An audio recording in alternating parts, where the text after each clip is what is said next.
जय हिंद। मेरे क्लास में आप लोगों का बहुत बहुत स्वागत है और आज हम लोग भारतीय संविधान की प्रस्तावना के बारे में अध्ययन करेंगे। तो चलिए दोस्तों शुरू करते हैं। तो दोस्तों सबसे पहले प्रश्न यह उठता है कि प्रस्तावना किसे कहते हैं। तो संविधान का वह पहला कथन जिसमें कोई देश अपने संविधान की बुनियादी मूल्यों एवं अवधारणाओं को स्पष्ट ढंग से कहता है उसे प्रस्तावना कहते हैं। यानी भारतीय संविधान की जो बुनियादी मूल्य हैं, जो मूल आदर्श हैं, उन मूल आदर्शों को भारतीय संविधान में प्रस्तावना के रूप में समाहित किया गया है। तो दोस्तों आप लोग समझ गए कि प्रस्तावना किसे कहते हैं। चलिए अब आगे बढ़ते हैं। तो दोस्तों प्रस्तावना को आमुख भी कहा जाता है और इसे उद्देशिका के नाम से भी जाना जाता है। और हम लोग ये भी देखेंगे कि आखिरकार प्रस्तावना को उद्देशिका क्यों कहा जाता है। तो दोस्तों मैंने आप लोगों को संविधान निर्माण की प्रक्रिया वाले अध्याय में बताया था कि 13 दिसंबर 1946 को पंडित जवाहरलाल नेहरू के द्वारा एक उद्देश्य प्रस्ताव संविधान सभा में पेश किया जाता है कि भारत का संविधान कैसा होना चाहिए। और यह प्रस्ताव आगे चलकर भारतीय संविधान की प्रथम अध्याय प्रस्तावना कहलाती है। ठीक है दोस्तों। 13 दिसंबर 1946 को क्या हुआ, पंडित जवाहरलाल नेहरू के द्वारा उद्देश्य प्रस्ताव को संविधान सभा में पेश किया गया। फिर जो है यही प्रस्ताव आगे चलकर 22 जनवरी 1947 को संविधान सभा द्वारा सर्वसम्मति से स्वीकार कर लिया जाता है दोस्तों। तो आप लोग अब समझ गए कि इसे उद्देशिका क्यों कहते हैं। ठीक है दोस्तों। अब आते हैं थोड़ा यहाँ पर। तो दोस्तों प्रस्तावना के विचार को कहाँ से लिया गया है, तो प्रस्तावना के विचार को जो है अमेरिका के संविधान से लिया गया है। और प्रस्तावना की भाषा की बात करें तो इसे ऑस्ट्रेलिया के संविधान से लिया गया है। दोस्तों यहाँ पर एक ध्यान रखने वाली बातें ये है कि यह एग्जाम में हमेशा हम लोग जो है कि कंफ्यूज हो जाते हैं कि आखिरकार प्रस्तावना के विचार को कहाँ से लिया गया है और प्रस्तावना की भाषा को कहाँ से लिया गया है। तो जो प्रस्तावना का जो विचार है उसे अमेरिका के संविधान से लिया गया है और जो प्रस्तावना की जो भाषा है उसे ऑस्ट्रेलिया के संविधान से लिया गया है। ठीक है दोस्तों, चलिए अब हम लोग आगे बढ़ते हैं। अब दोस्तों जब हम लोग या फिर आप लोग जब प्रस्तावना को पढ़ते हैं तो सबसे पहले आप लोग प्रस्तावना में क्या पढ़ाई करते हैं, तो वहां पे सबसे पहले प्रस्तावना में लिखा होता है हम भारत के लोग। ठीक है। यानी प्रस्तावना की का जो प्रारंभ यानी शुरुआत किस चीज से होता है, वह हम भारत के लोग से होता है। ठीक है दोस्तों। तो संविधान में प्रस्तावना का प्रारंभ हम भारत के लोग से शुरू होता है और 26 नवंबर 1949 को संविधान अंगीकृत किया जाता है। इस वाक्य से प्रस्तावना की समाप्ति हो जाती है। तो दोस्तों आप लोगों को यह याद रखना है कि प्रस्तावना का प्रारंभ किस वाक्य से होता है और प्रस्तावना की जो समाप्ति किस वाक्य से होती है। ठीक है दोस्तों, चलिए आगे बढ़ते हैं। दोस्तों यहाँ पर आप देख रहे हैं कि 26 नवंबर 1949 को भारतीय संविधान को जो है कि अंगीकृत एवं पारित किया गया था। इसका तात्पर्य यह है कि भारतीय संविधान को आंशिक रूप से लागू किया गया था। कब लागू किया गया था, तो 26 नवंबर 1949 को। 26 नवंबर 1949 तक जो है कि भारतीय संविधान बनने का काम पूरा हो चुका था और 26 नवंबर 1949 को ही 284 यानी 284 कितना 284 लोगों ने इसमें जो है कि साइन कर इसको पारित कर देते हैं। और यूं कहा जाए कि इसे आंशिक रूप से लागू कर देते हैं। आंशिक रूप से लागू करने का तात्पर्य ये है दोस्तों कि जो वो महत्वपूर्ण अनुच्छेद जिन अनुच्छेदों के बिना जो है कि हमारा देश नहीं चल सकता था, उन महत्वपूर्ण अनुच्छेदों को कब लागू किया जाता है, 26 नवंबर 1949 को ही जो है कि लागू कर दिया जाता है। और और दोस्तों 26 जनवरी 1950 को जो है कि भारतीय संविधान को पूर्ण रूप से लागू कर दिया जाता है। यानी 26 जनवरी 1950 को 395 अनुच्छेद को पूर्ण रूप से यानी सभी जितने भी अनुच्छेद थे उन अनुच्छेदों को अनुसूचियों को जो है कि पूर्ण रूप से कब लागू कर दिया जाता है, तो वो जो है कि 26 जनवरी 1950 को लागू कर दिया गया। ठीक है दोस्तों। अब आप यहाँ पर देख रहे होंगे कि 26 नवंबर 1949 को भारतीय संविधान को पारित या अंगीकृत किया गया, परंतु जो है कि 26 जनवरी 1950 को लागू किया गया। ऐसा क्यों? ऐसी कौन सी परिस्थितियां रही होगी जिस कारण से 26 नवंबर 1949 को भारतीय संविधान को पारित या अंगीकृत किया गया, परंतु उसे 26 जनवरी 1950 को ही क्यों लागू किया गया? तो दोस्तों आप लोगों को मैंने बताया था कि 26 जनवरी 1930 को पहला स्वतंत्रता दिवस मनाया गया था। इन्हीं कारण की वजह से जो है कि 26 जनवरी 1950 को ही जो है कि भारतीय संविधान को पूर्ण रूप से लागू किया गया। तो दोस्तों अब आप लोग समझ गए होंगे कि क्यों लागू किया गया था। चलिए दोस्तों, अब भारतीय संविधान की जो प्रस्तावना है इसमें बहुत सारे शब्द हैं। इन शब्दों को जो है कि हम लोग क्या करेंगे, तीन पक्षों पर निकाल कर देखेंगे। ठीक है दोस्तों, चलिए आगे बढ़ते हैं। और आप यहाँ पर देख सकते हैं कि हमारे पंडित जवाहरलाल नेहरू जी महोदय जी हैं, इनके द्वारा जो है कि संविधान पर साइन किया जा रहा है। ठीक है दोस्तों, चलिए आगे बढ़ते हैं। तो दोस्तों ये देखिए, मैंने अभी आप लोगों को बताया था कि प्रस्तावना को उद्देशिका के नाम से भी जाना जाता है। क्यों जाना जाता है? क्योंकि पंडित जवाहरलाल नेहरू के द्वारा जो है कि उद्देश्य प्रस्ताव को संविधान सभा में रखा गया था। ठीक है दोस्तों, अब दोस्तों मैंने आप लोगों को ये भी बताया कि प्रस्तावना प्रस्तावना की शुरुआत कहाँ से होती है। तो वो हम भारत के लोगों से जो है कि प्रस्तावना की शुरुआत की जाती है। ठीक है दोस्तों, और इसका जो है कि समाप्ति कहाँ पर होती है। तो यहाँ पर आप देख सकते हैं दोस्तों, आज तारीख जो है 26 नवंबर 1949, यहाँ पर आके जो है कि प्रस्तावना समाप्त हो जाती है। मैंने आप लोगों को अभी बताया। दोस्तों आप यहाँ पर देख रहे होंगे कि इस प्रस्तावना में बहुत सारे शब्द हैं। आप प्रारंभ में देखेंगे तो प्रमुख 5 शब्द आपको दिखेंगे। ठीक है दोस्तों, तो आप यहाँ पर देख सकते हैं, जैसे भारत को एक संपूर्ण संपूर्ण प्रभुत्व संपन्न समाजवादी पंथ निरपेक्ष लोकतंत्र, ये 5 शब्द है दोस्तों। इन जो है इन ये जो शब्द है, इन शब्दों को हम लोग जो है कि बारी बारी से अध्ययन करेंगे और इसको थोड़ा विस्तार पूर्वक देखेंगे, ताकि आगे जब हम लोग कॉन्स्टिट्यूशन को पढ़ेंगे तो हम लोगों को वहां पर काफी हद तक समझने में आसानी होगी। तो चलिए दोस्तों, इन शब्दों को थोड़ा विस्तार पूर्वक देखते हैं। चलिए आगे बढ़ते हैं दोस्तों। ठीक है, चलिए अब दोस्तों आप यहाँ पर देख रहे हैं कि ये जो शब्द है ये संविधान के स्वरूप को बताता है। ये शब्द बताते हैं कि जो हमारा संविधान का स्वरूप है वो कैसा है। अब दोस्तों, अब यहाँ पर देख सकते हैं कि ये वो शब्द है जो संविधान के उद्देश्य को बताता है, यानी हमारे संविधान का उद्देश्य कैसा है। इन शब्दों के द्वारा हमारे संविधान के उद्देश्य का पता चलता है। ठीक है दोस्तों, अब चलिए थोड़ा यहाँ से हम लोग जो है कि पूरा जानने का प्रयास करते हैं। संविधान का स्रोत, यानी संविधान के स्रोत की बात करें तो संविधान का के स्रोत कहाँ से है, तो वो भारत की जनता से है। यानी भारतीय संविधान का स्रोत क्या है, वो भारत की जनता है। और दोस्तों एक बात आप लोग ये जरूर याद रखिएगा कि भारत में सबसे ऊपर कोई है तो वह कौन है या फिर क्या है, वह संविधान है। और संविधान को शक्ति कहाँ से मिलती है, तो वो भारत की जनता से मिलती है। देखिए, यानी सबसे ऊपर संविधान है और संविधान को शक्ति कहाँ से मिलती है, तो वो भारत की जनता से संविधान को शक्ति मिलती है, और उसके द्वारा ही जो है कि हमारा देश को चलाया जाता है। ठीक है दोस्तों, चलिए आगे बढ़ते हैं।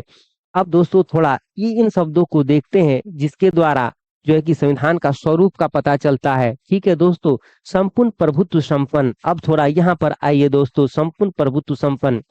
अब दोस्तों संपूर्ण प्रभुत्व संपन्न का क्या तात्पर्य है। इसका तात्पर्य यह है दोस्तों कि भारत आंतरिक एवं बाह्य निर्णय लेने के लिए स्वतंत्र है।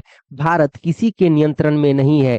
यानी कि दोस्तों कोई भी मुद्दा हो, किसी भी तरह की परिस्थितियां हो, भारत वही निर्णय लेगा। यानी बाहरी शक्ति कोई भारत पर हस्तक्षेप नहीं कर सकता है। यानी कि सीधा सीधा साफ इसका कहना है कि मतलब भारत खुद ब खुद डिसीजन लेगा और यह अपने स्व विवेक के अनुसार ही कार्य करेगा। यानी यह किसी विदेशी या फिर किसी विदेश या फिर किसी अन्य देश के इशारों पर जो है कि नहीं चलेगा। तो आप लोग समझ ही गए होंगे कि संपूर्ण प्रभुत्व संपन्न का क्या मतलब है। यानी संप्रभु राष्ट्र है, यानी भारत आंतरिक एवं बाह्य निर्णय लेने के लिए स्वतंत्र है। यह किसी भी विदेशी शक्ति के अधीन नहीं है। ठीक है दोस्तों, चलिए अब आगे थोड़ा बढ़ते हैं। समाजवादी।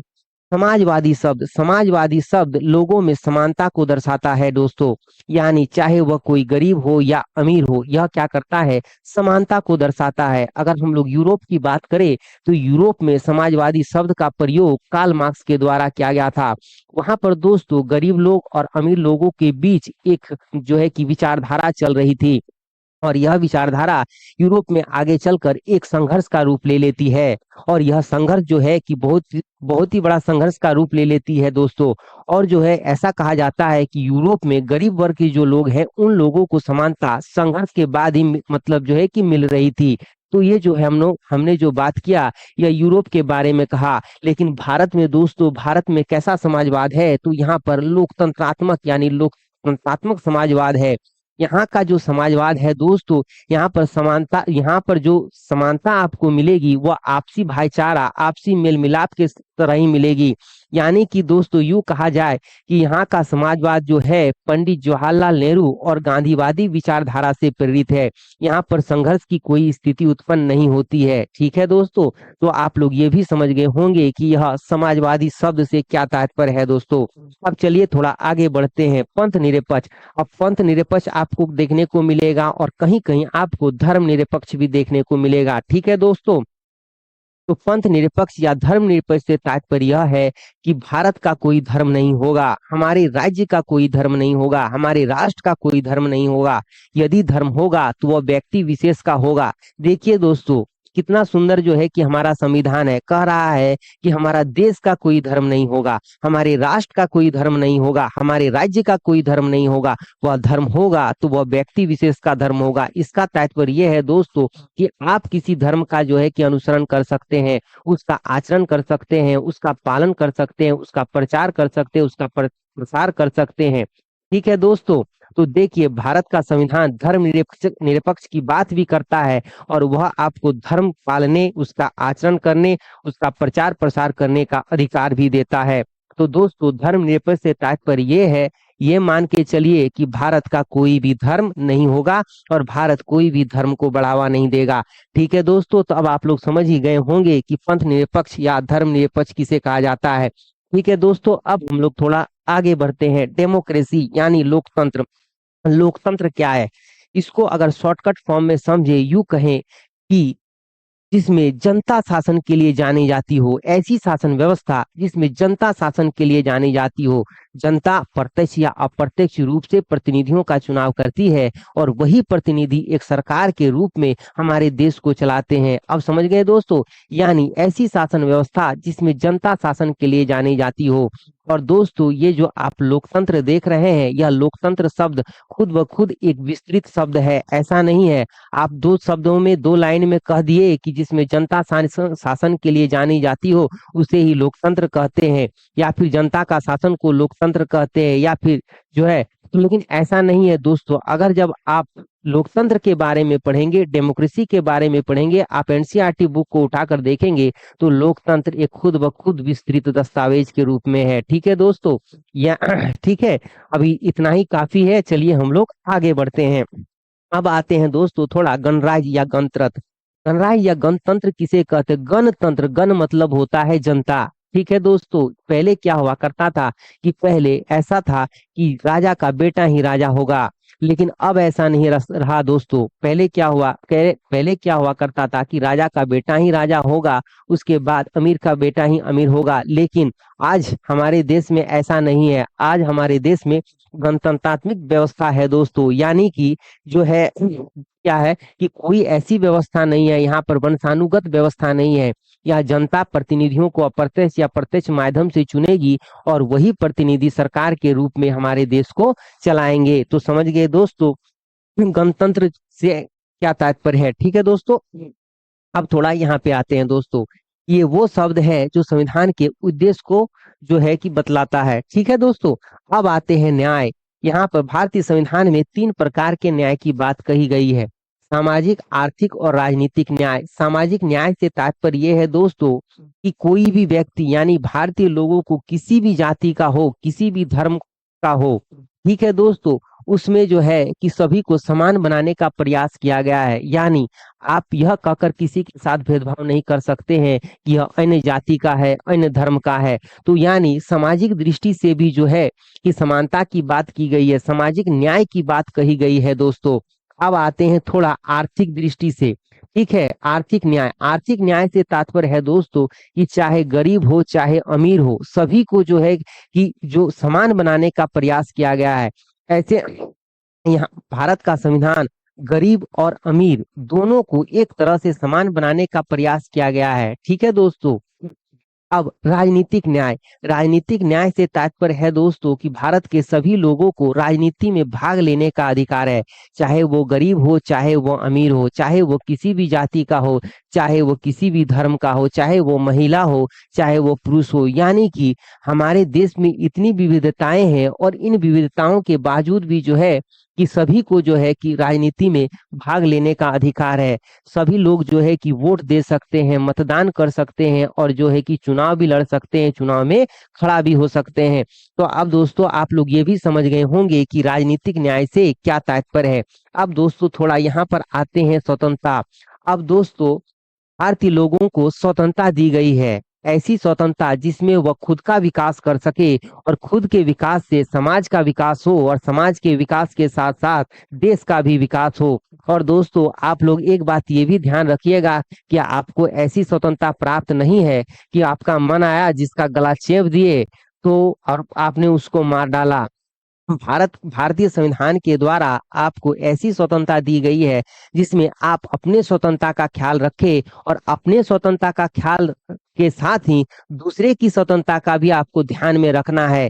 यानी कि अगर आप ऐसा कोई कृत्य कर रहे हैं, ऐसा कोई जो है कि कार्य को अंजाम दे रहे हैं जिसमें आप दूसरे की स्वतंत्रता का हनन कर रहे हैं, वो जो है कि संविधान के खिलाफ है। ठीक है दोस्तों।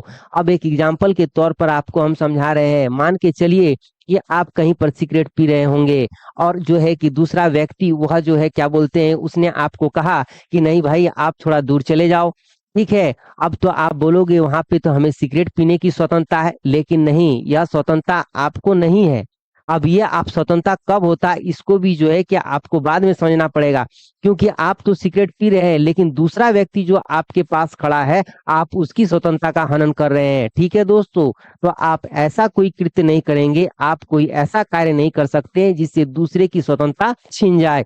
चलिए दोस्तों आगे बढ़ते हैं। अब समता। समता से तात्पर्य है दोस्तों आर्थिक दृष्टि से, सामाजिक दृष्टि से, धार्मिक दृष्टि से, ठीक है, सभी दृष्टि से हमारे भारत के लोगों को समान बनाने का प्रयास किया गया है। तो समता भी जो है कि समानता को दर्शाता है। अब दोस्तों आप लोग समानता को भी समझ गए होंगे। व्यक्ति की गरिमा। गरिमा का शब्द का क्या तात्पर्य है? गरिमा शब्द का जो तात्पर्य है प्रतिष्ठा, आत्मसम्मान, इज्जत, इसी को जो है कि गरिमा कहते हैं। तो यहाँ पर जो है व्यक्ति की गरिमा यानी आप जो है कि व्यक्ति की गरिमा को बनाए रखे, यानी मान सम्मान इज्जत को आप हमारा भी जो है कि बनाए रखे। और जो है क्या बोलते हैं कि हम भी, मेरा भी यह कर्तव्य है कि आपकी हम गरिमा को बनाए रखें। ठीक है दोस्तों। तो व्यक्ति की गरिमा से तात्पर्य आप समझ ही गए हैं, व्यक्ति की गरिमा को सुनिश्चित करना है। ठीक है दोस्तों। अब आते हैं राष्ट्र की एकता एवं अखंडता। दोस्तों आपने कभी सुना होगा कि भारत विविधताओं में एकताओं का देश है। भारत में इतनी सारी विविधताएं पाई जाती है फिर भी विविधता में एकताओं का देश है। कहीं पठार है तो कहीं पर्वत है, कहीं नदियां है तो कहीं मैदान है, कहीं झील है तो कहीं प्लेन इलाका है। दोस्तों आप नॉर्थ ईस्ट पर चले जाएं, आप वहां पर देखोगे तो वहां पर कम ऊंचाई के लोग आपको देखने को मिलेंगे। आप जेएंडके में चले जाइए, जम्मू कश्मीर की ओर चले जाएं तो वहां पर आपको गोरे गोरे लोग देखने को मिलेंगे। अगर आप इधर जो है कि साउथ की ओर जाएंगे यानी आंध्र प्रदेश, तमिलनाडु, चेन्नई की ओर, अगर कन्याकुमारी की ओर जाएंगे तो वहां पर आपको काले काले लोग दिखाई पड़ेंगे। ठीक है दोस्तों। तो यानी भारत विविधताओं में एकताओं का देश है। यहाँ सांस्कृतिक विविधता भी पाई जाती है, अलग अलग तरह के लोग धर्म मानते हैं। आप आदिवासियों को देख लें, उनको देखें, उनका भी एक अलग धर्म है। तो सब यहाँ पर जो हिंदू, मुस्लिम, सिख, ईसाई सब तरह के लोग रहते हैं, फिर भी हमारा भारत एकजुट है, हमारा भारत फिर भी एक है। तो दोस्तों भारत विविधताओं में एकताओं का देश है। ठीक है दोस्तों। अब थोड़ा पर यहाँ पर आते हैं दोस्तों हम लोग बंधुता। बंधुता से तात्पर्य यह है दोस्तों कि आपसी भाईचारा को बनाए रखे। आप किसी के साथ लड़ाई झगड़ा ना करें, किसी के साथ जो है कि ऐसा व्यवहार ना करें। आप जो है कि आपसी भाईचारा को बरकरार रखे, इसी को जो है कि बंधुता कहते हैं। यानी आपसी भाईचारा को आपको हमेशा बरकरार रखना है। ठीक है दोस्तों। चलिए थोड़ा सा आगे बढ़ते हैं। ठीक है दोस्तों। अब यहाँ पर आते हैं। ठीक है। N.A. पालकीवाला। देखिए दोस्तों N.A. पालकीवाला ने कितना सुंदर दो शब्दों में जो है या फिर एक वाक्य में कितना सुंदर जो है कि कहा है कि परिचय पत्र। N.A. पालकीवाला के द्वारा कहा गया कि भारतीय संविधान की जो प्रस्तावना है वह संविधान का परिचय पत्र है। यानी कि दोस्तों आज हमारे देश में 395 अनुच्छेद, अभी तो लगभग 470 अनुच्छेद हो चुके हैं। इतना लंबा चौड़ा मोटा विस्तृत दस्तावेज जो है, उसका परिचय पत्र कौन है? तो वो जो हमारा प्रस्तावना है। तो कितने सुंदर वाक्यों में एन ए पालकी वाला ने कहा कि भारत का जो संविधान की जो प्रस्तावना है, वह भारतीय संविधान का परिचय पत्र है। अब आते हैं अल्लादी कृष्णा स्वामी अय्यर। अल्लादी कृष्णा स्वामी अय्यर जी ने कहा कि दीर्घकालीन सपनों का विचार, यानी जो हमारी प्रस्तावना है, यह दीर्घकालीन सपनों का विचार है। यानी आगे चलकर हम लोग किस तरह का भारत चाहते हैं, वही जो है कि इन्होंने कहा है। किसने कहा? अल्लादी कृष्णा स्वामी अय्यर जी ने कहा। अब दोस्तों आप लोगों को एक बात ध्यान ये भी रखना है कि प्रस्तावना को भारतीय संविधान की आत्मा कहकर भी संबोधित किया जाता है।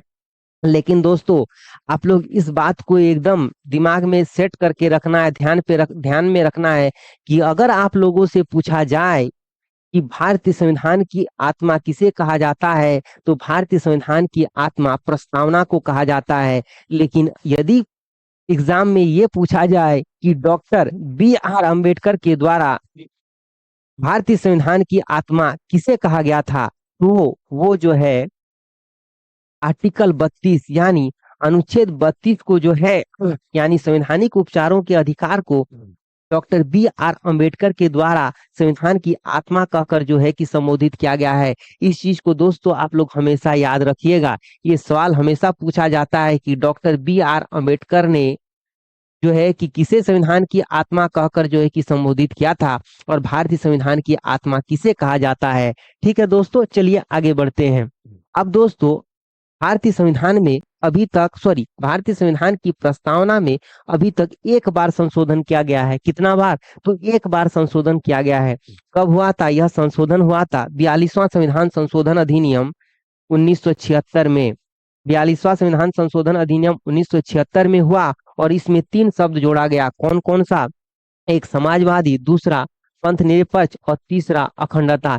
इन 3 शब्दों को 42वां संविधान संशोधन अधिनियम 1976 के तहत प्रस्तावना में जोड़ा गया था। दोस्तों इस चीज को हमेशा याद रखिएगा कि किस संविधान संशोधन के द्वारा जो है कि इन शब्दों को जोड़ा गया था, तो 42वां संविधान संशोधन अधिनियम 1976। और आपको ये भी ध्यान में रखना है कि जो है कि इनमें से 4 शब्द दे देंगे और बोला जाएगा, आपसे पूछा जाएगा कि इनमें से कौन ऐसे शब्द है जिनको जोड़ा नहीं गया था, या फिर आपसे पूछा ये भी जा सकता है कि इनमें से कौन से शब्द है जिनको जो है कि 42वां संविधान संशोधन अधिनियम के तहत प्रस्तावना में जोड़ा गया था। चलिए आगे बढ़ते हैं। दोस्तों प्रस्तावना से जुड़े हुए कुछ वाद हैं, इन वाद को भी थोड़ा सा हम लोग देख लेते हैं।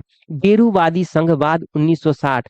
बेरूवादी संघवाद 1960 में सुप्रीम कोर्ट के द्वारा कहा गया कि प्रस्तावना संविधान का भाग नहीं है। देखिए, बेरूवादी संघवाद 1960 में कहा गया कि प्रस्तावना संविधान का भाग नहीं है और इसमें संशोधन नहीं किया जा सकता है। ठीक है दोस्तों, फिर जो है कि सुप्रीम कोर्ट ने यानी सर्वोच्च न्यायालय ने पलटवार करते हुए केशवानंद भारती बनाम केरल राज्यवाद 1973 में कहा कि प्रस्तावना संविधान का भाग है और इसमें संशोधन किया जा सकता है। देखिए, पहले कहा कि प्रस्तावना भाग नहीं है संविधान का, फिर जो है कि केशवानंद भारती बनाम केरल राज्य 1973 में कहा कि जो है कि प्रस्तावना संविधान का भाग है और इसमें संशोधन किया जा सकता है। लेकिन इसके संविधान जो मूल ढांचा है उसको छेड़छाड़ न किया जाए। यानी जो संविधान में संशोधन करना है या प्रस्तावना में संशोधन करना है, तो उस संविधान का जो मूल ढांचा है, मूल ढांचे को छेड़छाड़ नहीं करना है। ठीक है दोस्तों। और दोस्तों आप लोग ये सोच रहे होंगे कि मूल ढांचा किसे कहते हैं संविधान का, तो आप लोग पूरा जो है कि संविधान पढ़ के खत्म हो जाएगा, लेकिन आप लोगों को ये समझ में नहीं आएगा कि आखिरकार ये मूल ढांचा क्या है। यानी इसका तात्पर्य ये हुआ कि मूल ढांचे का कहीं भी संविधान में स्पष्ट रूप से उल्लेख नहीं है। तो दोस्तों मेरा यह टॉपिक कैसा लगा? अगर आप लोगों को अच्छा लगा तो अपने दोस्तों को भेजें, अपने सगे संबंधियों को भेजें, इसे लाइक करें, सब्सक्राइब करें, और जो है कि दोस्तों कमेंट करें। मैं आप लोगों से रिक्वेस्ट कर रहा हूँ, प्लीज इस वीडियो को जरूर शेयर करें, क्योंकि थोड़ा हमें आगे भी अपने आप को जो है कि प्रोत्साहन मिले। जय हिंद, जय भारत, धन्यवाद।